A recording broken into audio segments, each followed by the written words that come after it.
We're Winona Fighter. And you're watching Punkvideosrock. What's up, guys? Rob here with Punkvideosrock. I'm hanging out here at the Echo with Winona Fighter, and I'm excited to be talking to you guys.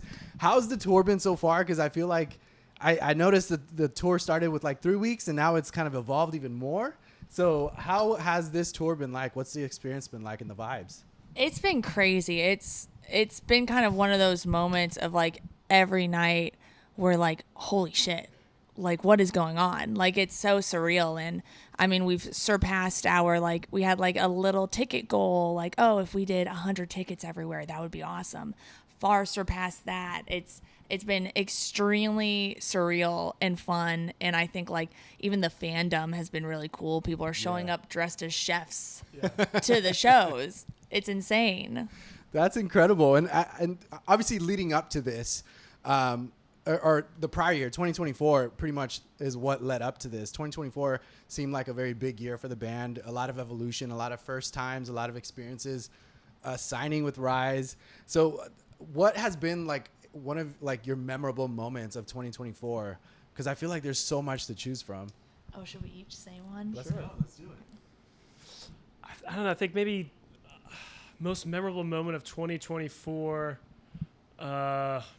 Man, I think probably the first like big full-length tour that we did was opening for Bayside in March and April of last year, which was, I think, the longest that we've been on the road and seeing a bunch of different cities we've never played before, getting exposed to a bunch of new fans, and I thought that was probably my highlight.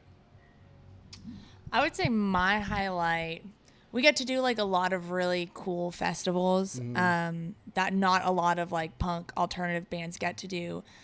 So those are always like a highlight to me. Yeah. But the one festival that really stood out that is punk and alternative was our set at Riot Fest. Yes. That was in a sea of people. It was crazy. It was the biggest mosh pit I've ever seen. It was pretty ridiculous. Was it February when we came out here and did the music videos? Yeah. Oh, yeah. Yeah, so we came out in February and did 4 music videos in 2 days, right? Damn. So that was like 7 a.m. to 9 p.m. for 2 days straight. So, yeah, lots of cool memories on that. Hanging out with our pals. And, yeah, I thought that was really fun. Yeah, a lot of laughs for sure. That's some crazy schedules. 4 music videos in 2 days. Yeah. We whole ass it all the time. That's that's the beauty of like this signing too with Rise. Like I love that they allowed you to whole ass everything pretty much. Like you went into the DIY route with this album and you were still able to continue that with that signing. So let's dive in and talk about that creative process of the record, because it wasn't like a studio session. It was like, back at home in a garage, in a bedroom, like the way that you guys are used to starting to create your music. So how important was that for you guys in the first place? It was super important. I think, this debut record is almost like the closing of one chapter. And it's like, okay, well, if we're going to close a chapter, or if we're going to like, go up from here, let's do it exactly how we got here. And I grew up in a very DIY scene. And so it's just so important to me personally, like, to honor that. Yeah. And also signing to a label, we had the privilege to do a DIY record. Yeah. So of course we're going to do it. Yeah, I would say too, I feel like I said this before, but you have one shot on your debut record for a first impression. Yeah. And so why not make it as authentic as you possibly can? You know what I mean? Like this is completely 100% us. Like who you're seeing right now on camera is who made the record. Like no one else had any sort of involvement. And yeah, it's so I just like that fact that, it's just 100% us, Yeah. And it's important. It's important because you're right. You only get one debut album. Yeah. Unless you start another project, then you get another Yeah. one. But yeah, you only get that one debut album and that one opportunity to be like, this is who we really are. And it's a scary thing to go through. So why did you feel like now was the right time to go for that debut record? I don't know. I think that it kind of felt like time. I don't know if there's any other way I can describe it, but it felt like we'd had an EP in 2022, and then we put out a couple singles too. But it felt like we had a nice body of work that, again, I think kind of represented this period in our career. Kind of the beginning that we felt like, yes, this is a nice package to kind of deliver almost to the world as that debut that we were all really proud of. So I'm not sure I can describe the feeling any more than just like felt right. Let's talk about the production of it, because again, you mentioned like this is all created by all of you guys, but being able to be the artist and also being the producer, like how did you kind of differentiate those two hats, and did you feel like it was a challenge for you? Yeah, I mean, I feel like I try not to think about it too much. You know, it's like you try to make everybody happy and then make it sound good. So like, you know, making sure Dan has all the expressiveness and anything that he wants to do. I'm like, let's just go for it, man. Like all the solo ideas and stuff. Like let's do it and like have you do your thing, and we'll make it work and it'll be awesome. And same with Chloe on drums. Like, you know, as you know, the producer or whatever, I had kind of a general vibe and tone of how I wanted the kit to be captured and stuff like that. And so we did it in an interesting way where we tracked the shells, like all the snare and the toms and kick separately from the cymbals. And so we tracked all the shells and then we went back and just played cymbals on top of it.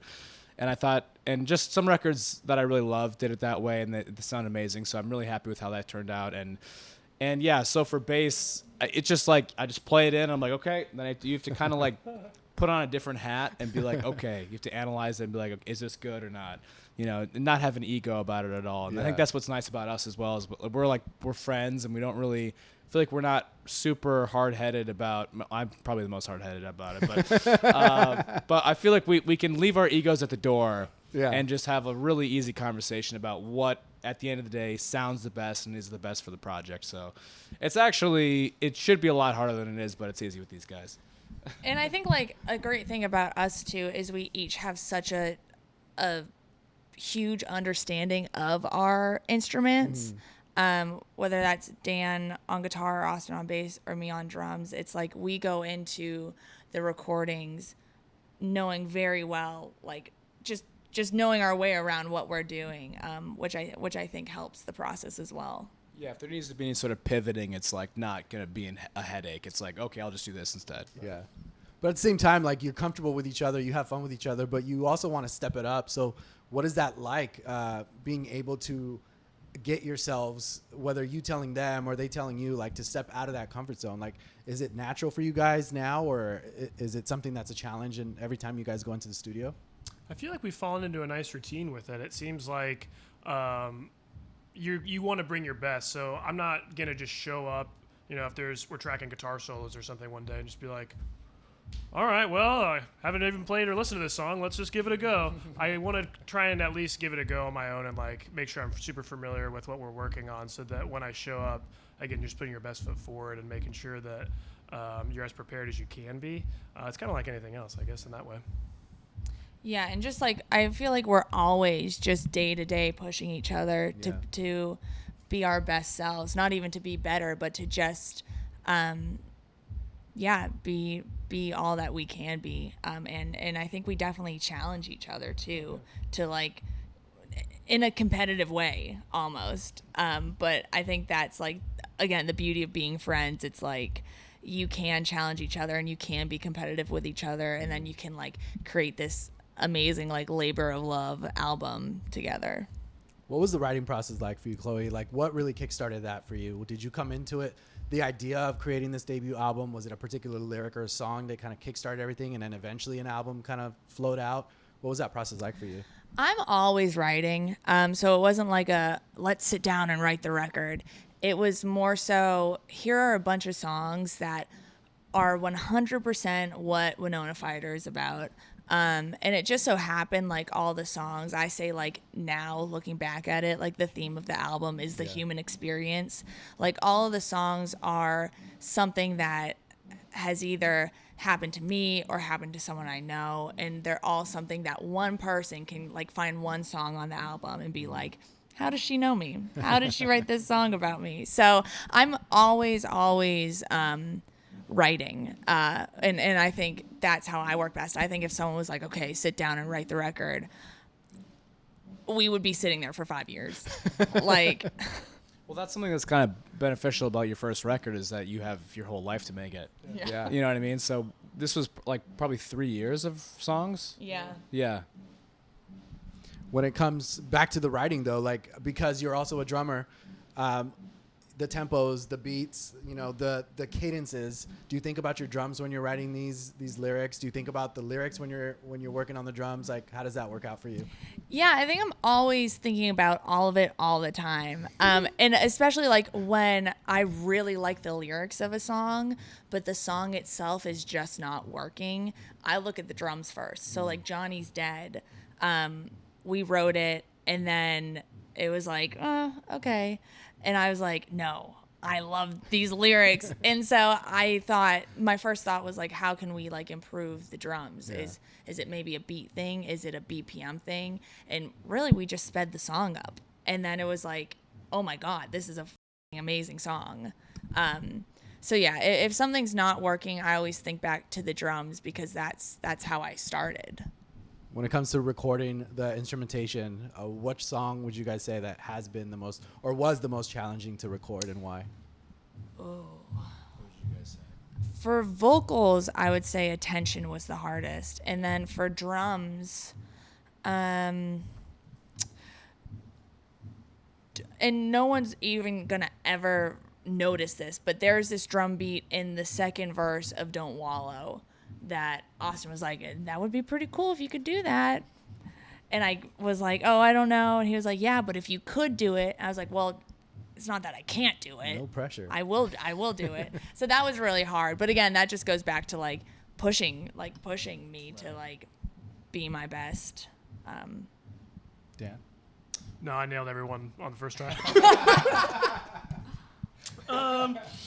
I don't know. I would say that Are You Famous changed the most from like the written song to how it sounds on the record. And I think maybe just kind of like ping-ponging back and forth ways to make it kind of more cohesive with the rest of the record. I'm not sure I'd say it was challenging, but it was a fun challenge, I suppose. Yeah, kind of. Swear to God That I'm Fine is kind of similar, where we both those songs we had co-written with a couple other people and kind of came out with it with a demo, and then we brought the demo to like our studio and really changed it up a lot. And so, yeah, both of those we kind of had to like conceptualize what we wanted to do. Yeah. What about as far as the lyrics go? Was there a particular song that you kind of scratched, started over, maybe held it for a few years? I would say that Swimmer's Ear and Are You Famous, I like didn't have a bridge for, and I was like really struggling because like they're both such like powerful songs in different ways. So I would say lyrically that was like the toughest challenge. And then Jumper Cables, that was like I was having the worst writer's block of my life. So that one was hard to get the first thought down, but once it was down, the song was done in like 20 minutes. Yeah. It's always that one little thing that's like taking years to kind of finalize, and then when you finally go over that, it's just like quick. But I'm like, I have to finish the song in one sitting, or else it's like I'm never gonna come back to it. Like I can't go back to a song. It's well, especially a curse. especially if it's taken if it's music that you've created in the last few years. Like I feel like it's hard to then eventually want to be like, oh yeah, they all fit cohesively in a body of work. Like we've been in writing sessions before where Austin's like, well, should we just call it for the day? And I'm like, no, we can't. The song's not finished.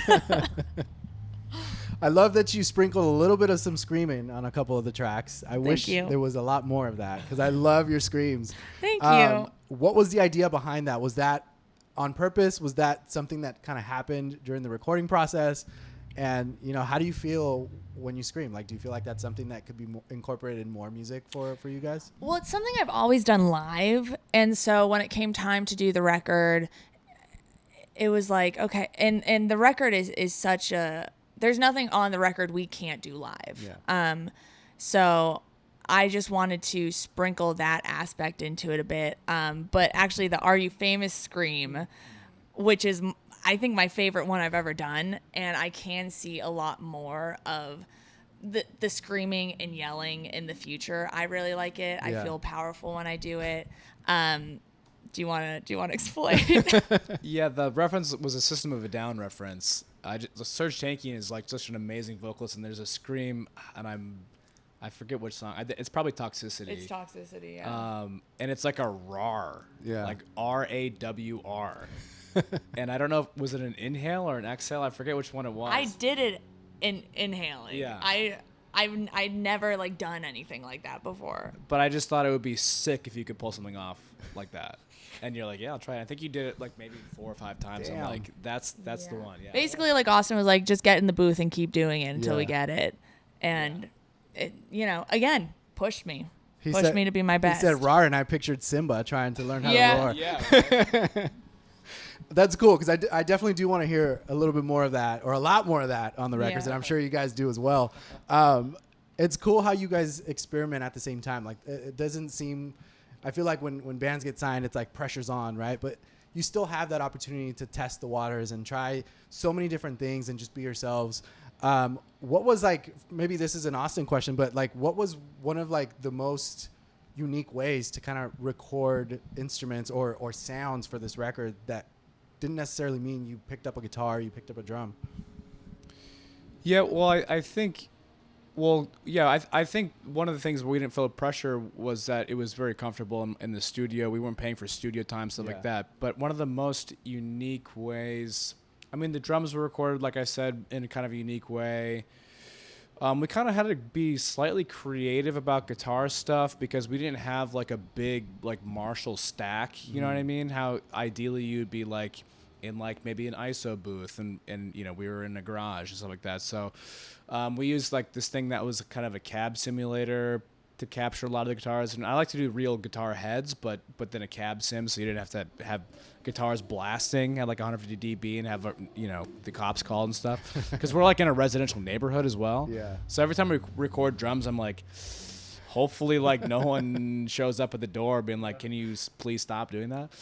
But other than that, like, I mean, I wanted to sound like a kind of a classic record, like some like early 2000s rock records, late 90s rock records are some of my favorites. So I really was just trying to like cop that whole vibe.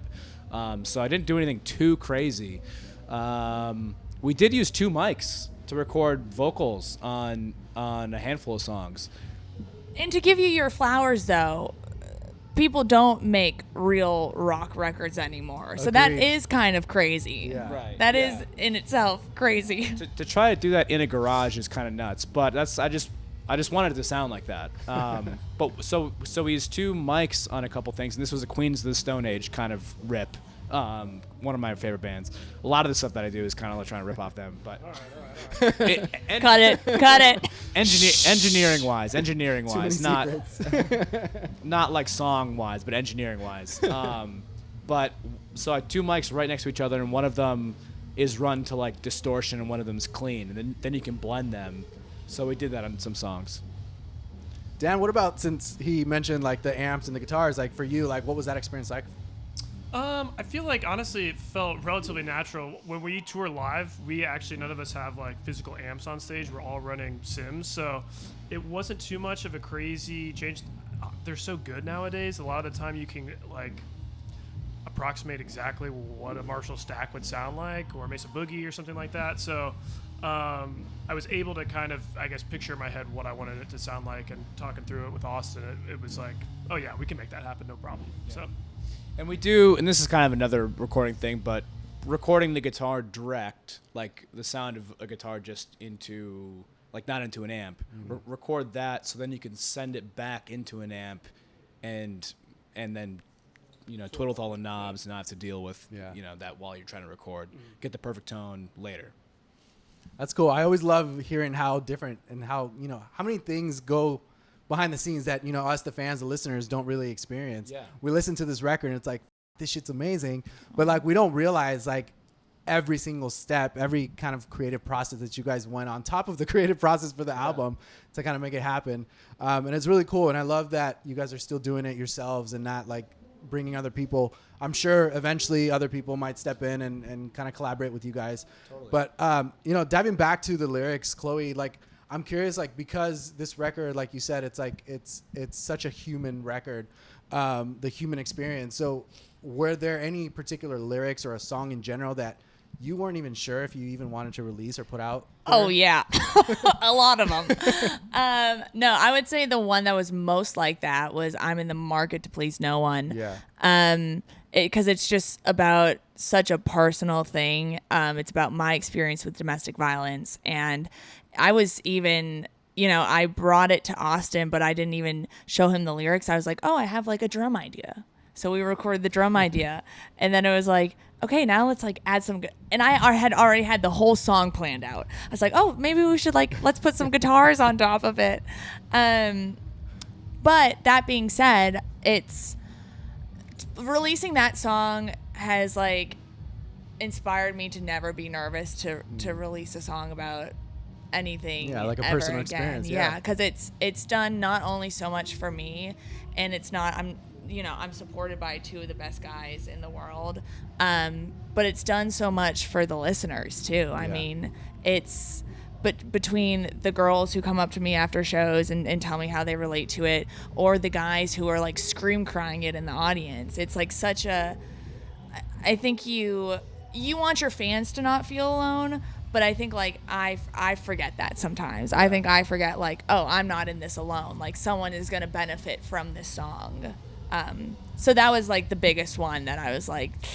And then it ended up being our very first label release. Yeah. So What are the odds? I know.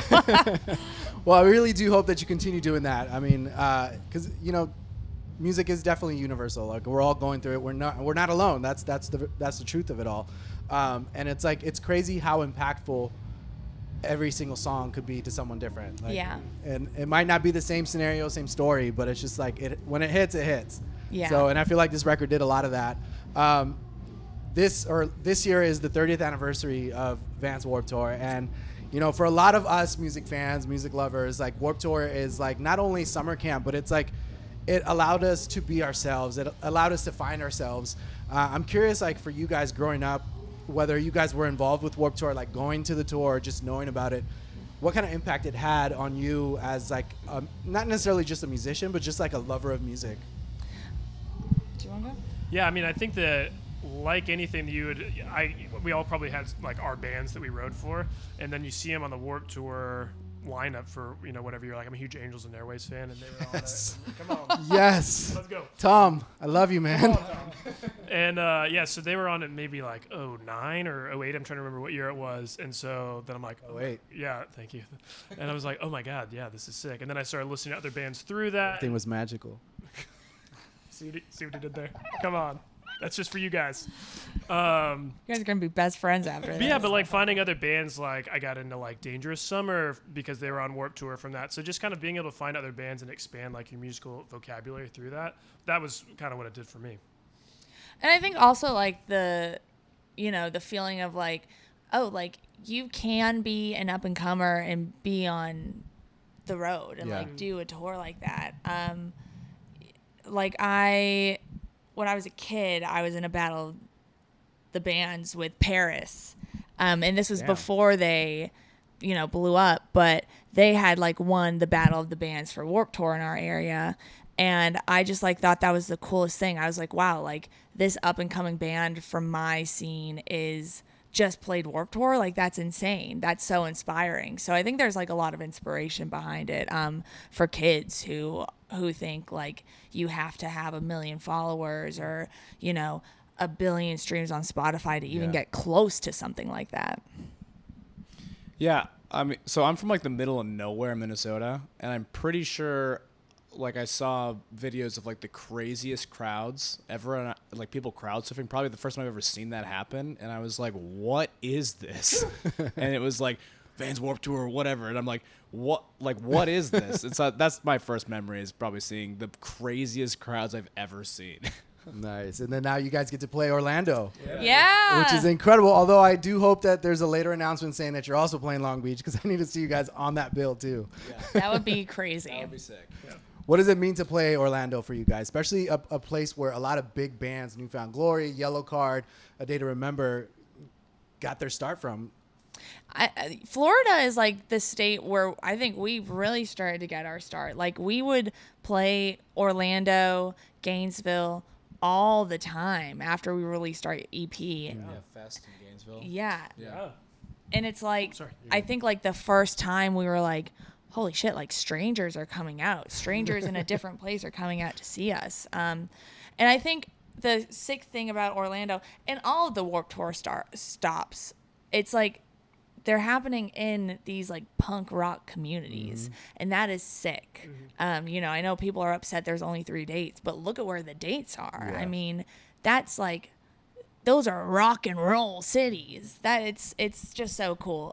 So it's really inspiring to go back to Orlando for the first time in a while, to play Vans Warped Tour, and I don't know, just kind of thank them for everything. That's awesome. I also smashed a bass one time in Orlando. Oh yeah. I sometimes I throw my bass way up in the air and I didn't catch it that time, and it Just takes one time, people. and it exploded and when it hit the ground, and so maybe I'll do it again. I'll bring a prop bass. Yeah, there you go. I think next time you say that story, just say you purposely smashed it. Yeah. And then that'll be a lot cooler. Oh no, the evidence is out there. You can, yeah.